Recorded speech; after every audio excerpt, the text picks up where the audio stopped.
how you want to be a millionaire roping calves? Do y'all want me to tell y'all the secret? Start off as a billionaire. I'll be here the rest of the week, so.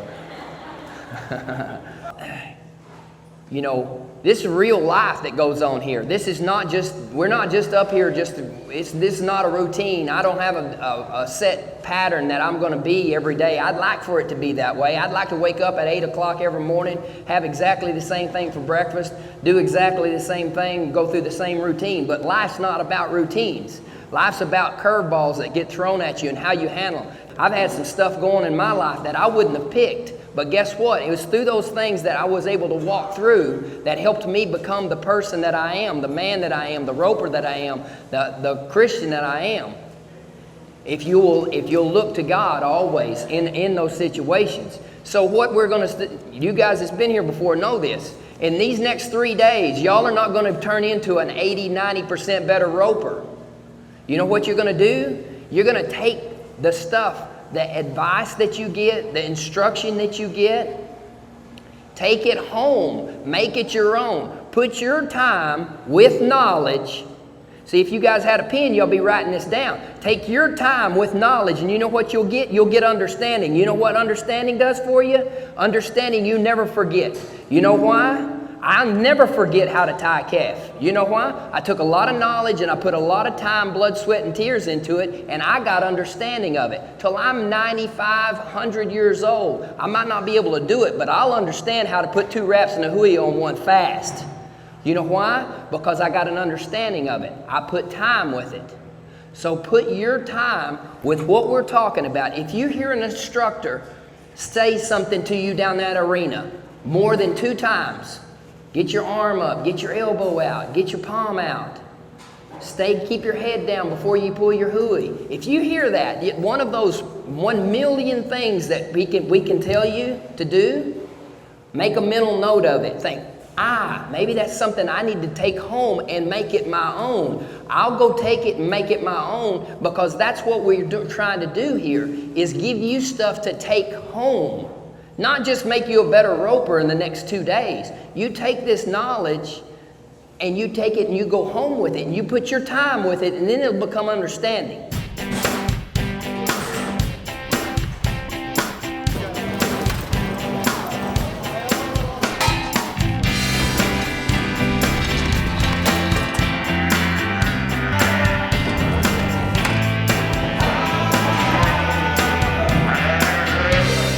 Here's the deal. You guys that's been here before, y'all know the answer to this question. You better be able to answer it. What's the most important thing about tying? Position. That's right. Position. Okay? This is something that you can work on for the rest of your career, is your position. Because once you ever master your position and you think you've got the perfect position, then you will have to try to keep and maintain that position. And that is not very easy to do, because your body starts breaking down after you get a few million, maybe 5 million ties underneath your belt, okay? All right? So, position. Work on your position every time. Don't take it for granted. Don't try to tie fast. Speed comes with consistency and good position. And speed comes. Practice more of your position and doing things consistent. And what the 5 steps to tying does is this. It helps you to be able to go home. Everybody has special things and special skills that they can do faster than other guys. Sometimes you have to take a little more time. For me, there's one thing, I take a little bit more time getting the string on the front leg. I don't string the front leg as fast as some guys do. That's not my strength. I know that. How do I know that? I've messed up a few thousand times stringing the front leg. And so I try to be a fairly intelligent person. If I'm making a mistake over and over and over and over, what does that tell me I need to work on? That's why there's a step, string and step, okay? And you can do that one step, step 1, over and over and over and over. You don't have to. See, here's the deal. I'm going to tell y'all this right now. Most people, most of you guys, think y'all practice. And you know what you're doing? You're roping. Roping is fun. Roping is whenever I go saddle Gus up and they bring me about 10 little sugars like 77 right here. And I put my jerk line in and I run all 10 of them in a row. And I'm blasting them. I'm getting the neck, I'm getting my hands up, and I'm feeling good about it. That is not practice. That's roping, and roping is fun. When you punch the clock, roping calves is when you practice. And when you practice is whenever you find out where you're weak at, and then you address that point, and you do it over and over and over. When I started roping, I started when I was about 16 years old. Do you know what my weakest thing that I did was? Right here, tie. I could show you how many thousands of mistakes that you could make when you got a calf on the ground. How many times have you seen a guy, or have you been that guy? They get out, they get it on one, get the calf turned around, up, down. All they've got to do is just tie him. They're going to pay you money. And guess what happens? One mistake, another mistake, another mistake. Then you hit the panic button and you're going, oh, hurry, I got to go fast now. And you go from winning first to fifth to nothing. Why? Because you hit you collect the money. When you get a calf in this spot right here, you're not going to win no money. You know there's not 4/10 difference in anybody in the top 50 right now? Not 4/10 difference. So find out where your weak spots are. That's what I did. I addressed it. You know what? I can't tie consistently. Now, if it ever did go on there where I didn't make a mistake, it was fast, man. It was fast. But that 1 out of every 25 that I made that fast run, you gotta go broke one if you only tie 1 out of 25 fast. And the other 24, you go first, fifth, nothing. Oh, man, go to another rodeo. See what I'm saying? So get this part right here. This is where a calf roper can go to work. This is where you're not roping, you're practicing. Whenever you address whatever your weak spots are. And I'll promise you, everybody can tie more. You can always get better at tying. Maybe you're good in certain situations. Figure out where your weak spots are, address it, and then make that where is your strong suit. Like for me, now, probably the best thing that I've ever had, roping, is tying. Well, I started out as the worst thing, but I've practiced at it long enough until I got to where I could tie consistently and smooth. So, 5 steps, okay? First thing you want to do is start in the right position. The right position, and listen to me, fellas, especially you little guys, the first thing the most common mistake most of you guys make, you get your legs too far apart. In not just calf roping, but in any sport, when your legs are far apart, you lose strength, you lose leverage. You have to use your back instead of being able to use your legs. Keep your legs underneath you, and the only way they're underneath me, unless my shoulders are this wide, they have to be shoulder width apart. Here. Knees bent, head up. Butt down, head up, okay? Not straight-legged, head down, butt up. See that? You see the difference? Here and here, okay? So keep your legs together. Whenever you're flanking a calf, whenever you start to tie. Start position. If I cut this calf in half from front legs to back legs, right here's the middle, right? My left leg should be right in the middle of him.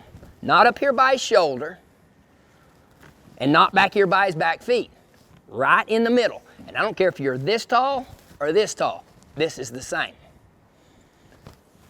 Shoulder width apart. My right leg is behind his back legs. You see instantly when I stand behind that calf, you see what I start doing? I start bending my knees, get my butt down and my head up, okay? So, that's where my feet are. My left hand, catching by, for you older guys, you catch around the knee. You want to pull back and up. For you smaller guys that you can't get around the knee, drop it just right in here inside the knee, between the ankle and the knee, okay? Back and up. See how that leg's straight? I don't want it like this. I don't want it stuck up there like that. I want to pull back and up. And when you pull it back and up, see how that leg straightens out? See what a kind of good angle I've got right there? That's start position. That's going to be our start position. So step one is to string and step. Don't get out of order. How does it go?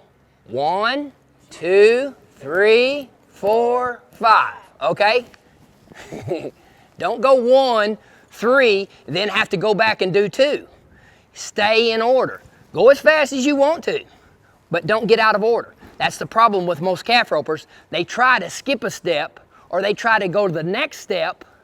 They try to go to 3 before they've got 2 completed. Okay? Stay in order and stay within yourself. Okay? Start in position. 1. String and step. String, step. See how I sit down on him? My tail's on his tail. Toes up, strings tight in my hand. Left hand's got that front leg pulled back and up, right? That's 1. Step 2, pitch your string out. If I draw 2 lines out from his back legs and his front legs, I want that string to hit inside those 2 lines, okay? Pitch your string out and grab the bottom leg. That's step 2. Grab the bottom leg. What did I say? Grab the bottom leg. I did not say grab both legs, did I? Y'all go back and watch the NFR tape and see how much money was cost at the NFR this year by guys grabbing both legs and doing this. If you'll grab the bottom leg, I don't care how little you are, how big you are, you can control the bottom leg. Don't skip steps. Don't skip steps. Grab the bottom leg. That's step 2, the end of step 2. Step 3 is cross them. I'm going to do them all. I'm going to do everything individually. So whenever I'm crossing them, I'm going to drop the front leg down and back. At the same time I'm doing that, my right wrist is going to roll. Roll your wrist. Got this leg here. I'm going to roll the wrist, okay? And as I roll the wrist, my elbow on my right arm is going to come in. That's going to let my forearm hold this top leg down to get it in position. Don't wait till you get them up here and then start rolling. When I grab the bottom leg, I instantly start rolling with my wrist and my elbow coming in, okay? So all at once, you're going to go down and back. You're going to roll your wrist, pull your elbow in, and all that while you're doing that, you're going to be coming with your right leg right here, squeezing. Right behind them hocks, okay? Here, lock in, grab your string. See how I've got him here? I got him here, and I definitely got him here, okay? Low and slow. I've said that millions of times to myself. This is the slowest thing that you'll do from the time you get off, from the time you should get up, since you get up out of the bed in the morning, is cross the legs, okay? Low and slow. Ease them in there. Ease them in there, grab the string. That's the end of step 3. Step 4 is put 2 wraps. As I come around, I'm gonna drop on my knee because this don't feel real good on my hip. When I get my first wrap, I'm not gonna jerk my string to start. If you guys want a long wrap, you go right ahead. That's everybody's style. I'm not gonna switch your style, okay? You do whatever your style is. I short wrap. Why? Because it's the fastest. There you go. I'll just go on to tell you. You tell me how fast, how much, if you do that or you do that. What's faster? How can you do faster? Right there. The least amount of movement, right? So, whenever you get your first wrap, another real common mistake that people will say all the time, get your elbow out. It ain't got nothing to do with your elbow, fellas. It's your palm. Keep your palm out, okay? If you want your tail of your string to stay away from you, if you're having the tail of your string come in and get in your tie, it's your palm, it's not your elbow. Keep your palm pointed out. This is out, this is in. So when you get a wrap here, don't bring it in to pull it tight. Because let me tell you what that's doing. Now you are redoing something you should have done to start with. If the wrap goes on tight, you don't have to wait till it gets on and pull the slack out. That's going backwards. We're going to go forward. 1 wrap, 2 wraps. That's step 4. Step 5 is your hooey. That's when I come off the knee and I stick my hand in deep in the hooey, because actually at this point, this will be the most important thing I'll ever do in my life at this time, is get my hooey, because that's all standing between me and winning whatever I'm fixing to win, is my hooey, right? So let's not mess that up. So let's leave no room for error. I stick my left hand in deep here, and make your left hand stay strong. Don't let it lay down. Whenever I say stay strong, that means here. Grab a hold of my arm, JC. Where you got a hold of something. You see what I'm saying? Be strong with your left hand. Stick it in straight up and down. Just to measure, it's about a hand's length between his bottom leg, his legs, and where my hand is catching. Okay? You don't want to get too much, you don't want to get out here on the end too much, and you definitely won't want to be down here too tight. About a hand's length. And then make your right hand get a wrap. Don't throw your hooey out here like this. You see what I'm saying about throwing your hooey?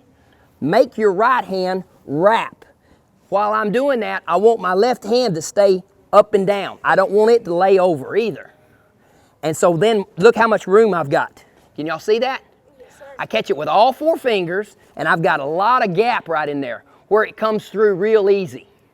Versus if I've caught my first strap of my hooey here and I've got it on my fingertips, you see how hard that is? It's like I'm knitting. I don't knit, I tie. Okay?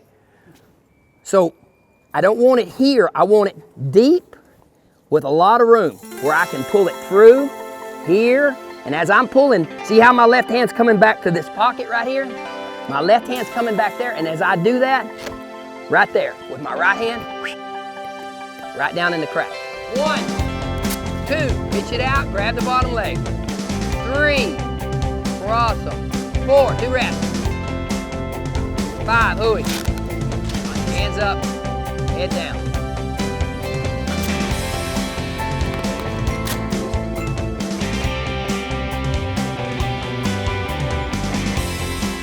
Position. One more. Position. I don't want to sit down up there, but your toes gotta be there, okay? Where should your right foot be? Where should your right foot be? Behind his back leg.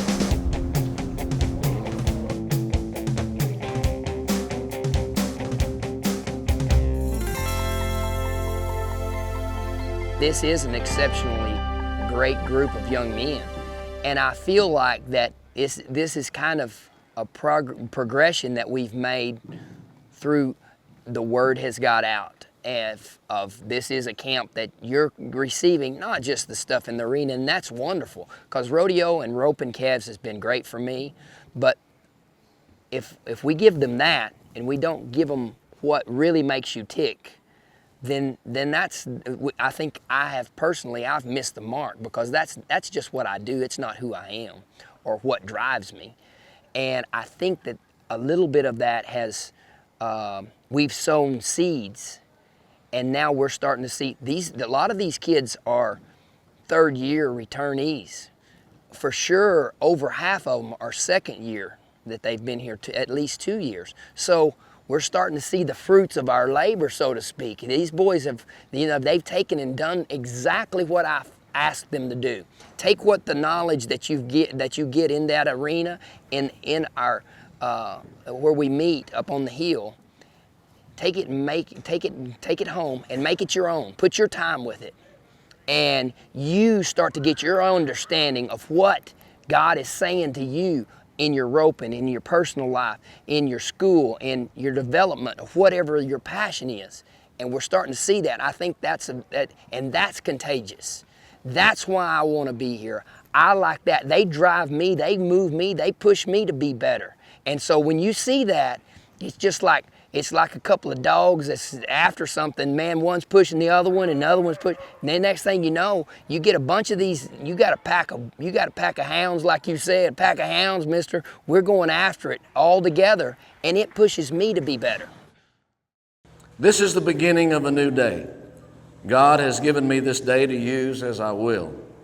I can waste it or use it for good. What I do today is important because I'm exchanging a day of my life for it. When tomorrow comes, this day will be gone forever, leaving in its place something that I have traded for it. I want it to be good, not evil, success, not failure, in order that I shall never regret the price that I have paid for it. 2 words on that card that jumped out at me: success and failure. You young men are at this camp because you want to get better at the sport of calf roping, and you couldn't be sitting under any better tutors and mentors, in my opinion, than the ones that God has sent to this camp. But we all are going to succeed, or we're all going to fail at whatever it is in life that we find ourselves in the middle of. And I want you to understand and grasp from the very beginning that God has a plan for each and every one of our lives, and He wants it to be successful. Now, that doesn't mean because God has a plan for us that it'll be easy. We're going to go through the fire. He never promised that the cross wouldn't get heavier, that the hill wouldn't be hard to climb. But He has promised that He'll be there for us all the way to the end. And so I want to talk to you a little bit about success. Now, at my age, I have to write down my bullet points to keep from forgetting them. But I want to talk to you about success. Bear Bryant, I know we got some Alabama folk here in town and at the camp.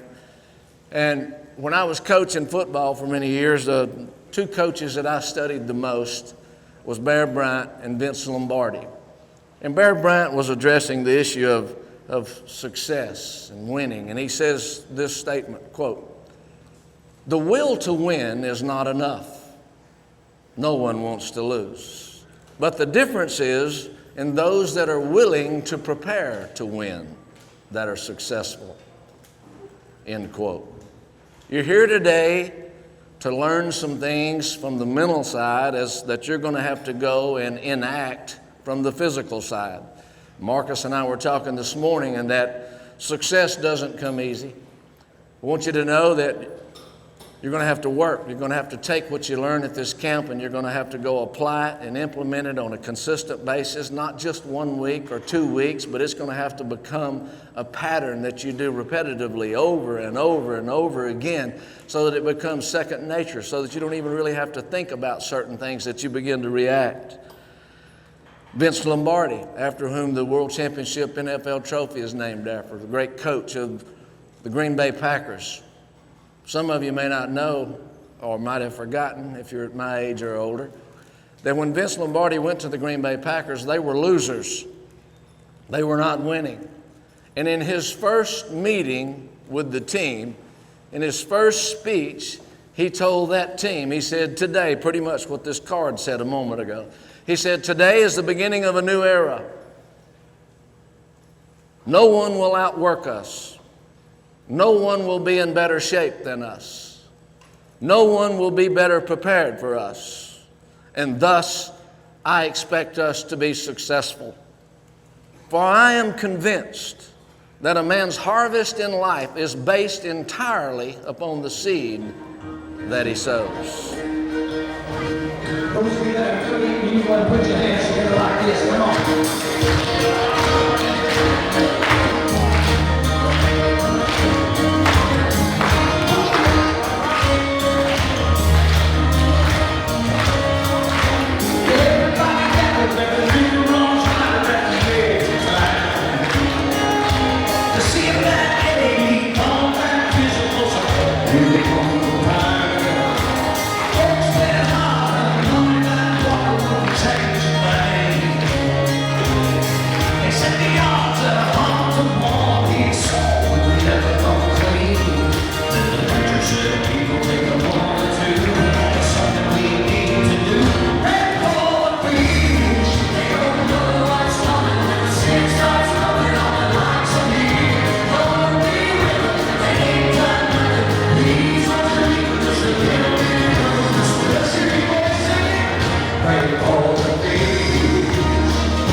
Yes, sir. Here we are, 2018, a whole new year, and we're at the first camp of Equine Champions for Christ.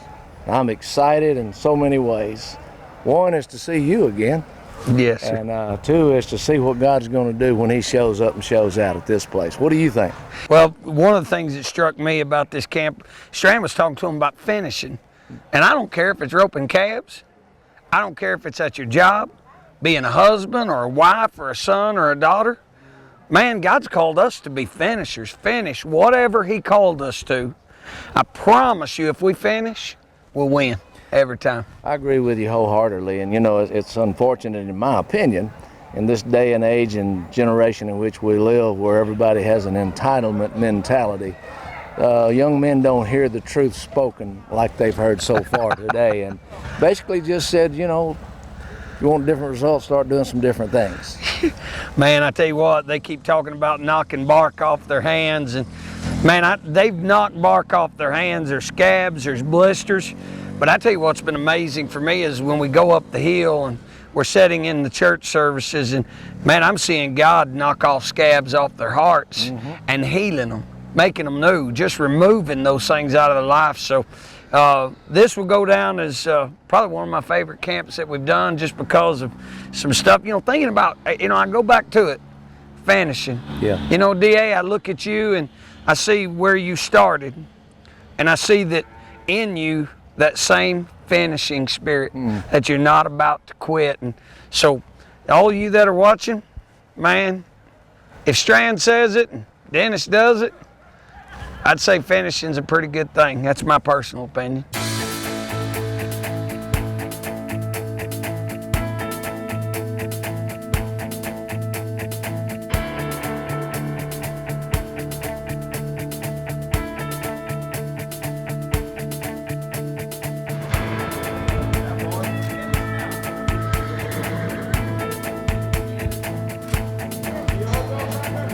There you go. Perfect. Keep pushing, push. When you poo, he's probably a little green, but when you poo, you release. Never grab a hold like this, or if you keep pulling all the time, gonna be like a blind man on a gig, you know?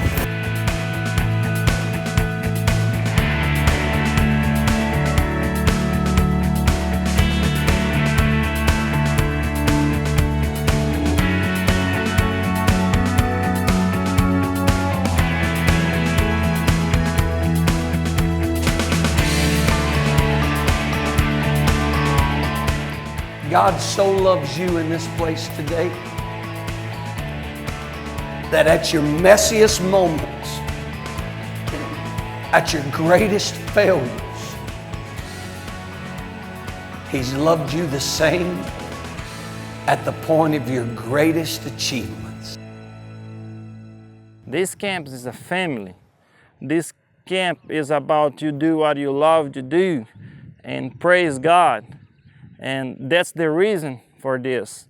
It's kind of like the calf roping is important, but here we learn more than a calf roping. And on that day on that roping, I decided turning that out because I say I need this. And because you get so busy in the road, that's sometimes you missing the church because you have the road at the same time, and you did that for a living. It's so hard.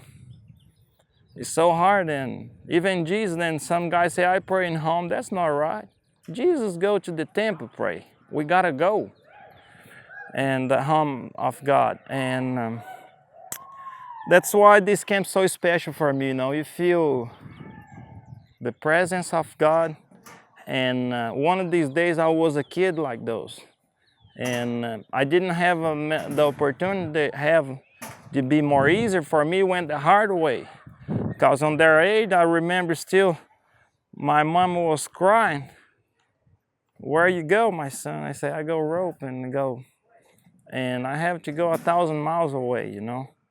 It was a lot of sacrifice. And I'm here for one of these kids don't have to go 1,000 miles away, you know. If I reach then what I have to pass through, because I don't know many ones would go through what I did. I just went through this because God was carrying me, you know. Because on my own, I would not make it. That's why that makes me more special. And I'm the blessed guy in the world, you know, to be here, to win a world championship. Even if I wasn't the world champ, that don't mean who I am. And just something God gave me a privilege to have, you know. And I don't judge me, I'm better than the other guys. And I'm just a blessing guy, do what I love to do.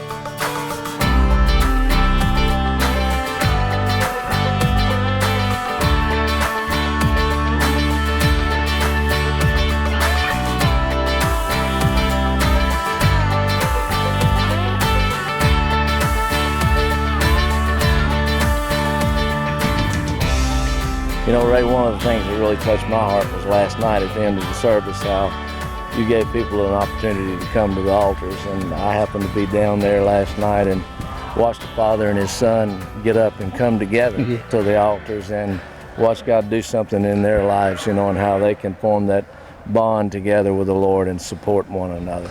Yes, sir. And, you know, it's funny because we never know what we're going to say when we get on here. And seems to be a theme of finishing. That daddy was finishing something that God had said. And, you know, Sunday we're going to walk in there and we're going to baptize Dennis Aaron. The very first thing that God asked of us after we receive the gift of God is an act of obedience to be water baptized. And Sunday, I'll bet you we see some people finishing. I bet you they head to that tub and we baptize many on Sunday. What do you think? Oh, I have no doubts about it. You know, we've witnessed at each and every camp the humbling of hearts and the yielding of lives. And they're just saying, I'm not ashamed to identify with Christ. And so they crawl over into that tank of water, saying, representing that I'm going to bury the old man and rise to serve the risen Lord. Amen. Amen. Let's finish well.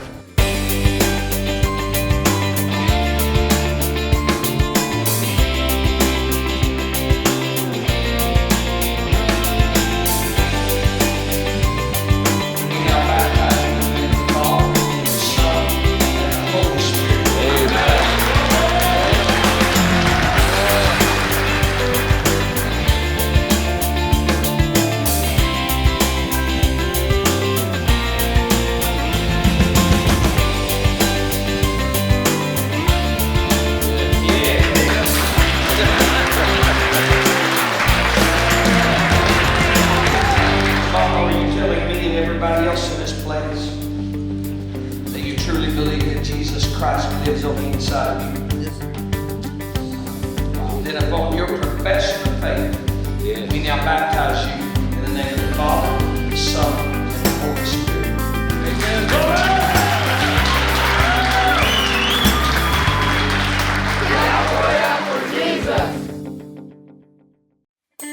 His neck, turn his neck, keep moving, You're good. Strong left hand now. Pitch it out the string. Pressing slow. There you go. Great position. Head down now. Yes, good job. I've had a lot of fun at this camp, and it means a lot to be able to come out here and rope with some of the best guys there is. And it's just a fun experience. There